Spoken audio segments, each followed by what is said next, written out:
Hello hello ඊයේ ඉතින් Valentine's ඩේනේ. ඔන්න ඉතින් රෝස මලක් නෝ හොයාගන්න මට බැරි වුණා. මොකද මං ඉව්වනේ.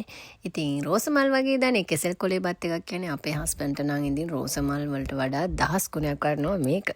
මං ඉතින් ජොලියට වගේ මෙහෙමත් ලිව්වා. වැලේ වැල් නැති වුණත් බඩ්ඩින් එකක් කාලා hina වෙලා ඉමුවනේ. රත්තරනේ කියලා ලියන්න ගියේ ඇත්තටම ඉඩත් මදි. මං ඉතින් මෙහෙම ලිව්වා. මගේ අකුරු ගැන එච්චර හිතන්න එපා. හරිම කැතයි.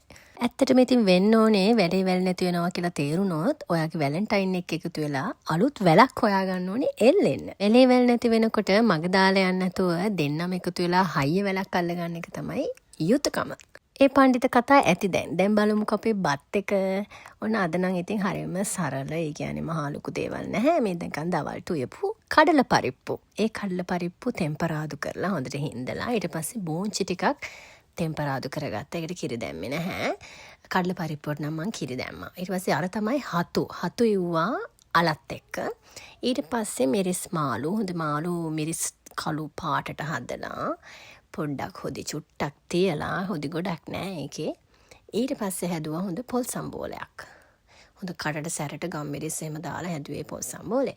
ඊට පස්සේ බිත්තරේකුත් තිබ්බා. බිත්තරේකුත් තියලා ඕක ඉතින් මං ඔතලා ආවන් එකට දාන හින්දා පපඩම් මිරිස් දැම්මේ නැහැ ඒකට. ඔන්න ඉතින් ඒවත් එක්ක ඊට පස්සේ අපි අපේ වැලන්ටයින් එක්ක බත් කනවා. ඇත්තටම මේ බත් එක උතන වෙලාවේ මගේ හස්බන්ඩ් ගෙදර හිටියේ නෑ. අපි දුව තමයි මේ වීඩියෝ කරේ. ඊට පස්සේ ඉතින් අපි අවන් එකට දාලා කද්දි තමයි එයා ඒක දැක්කේ. ඒ ඇස්සේ ඔන්න බලන්නකො එක බිත්තරේ දාලා එතුවේ දැන් බිත්තර දෙකක් එළියට ඇවිල්ලා. ඒ වගේ අවන් ඕගලන්ටත් තියෙනවද එක දෙක කරන. නම් ඉතින් ඔන්න ඊයේ දාන්න ඕනේ වීඩියෝ එක මං අදයි දැම්මේ. මොකද මගේ වැලන්ටයින් මේක එඩිට් කරේ අද. ඉතින් එහෙනම් අපි ගිහින් එන්නම් බයි.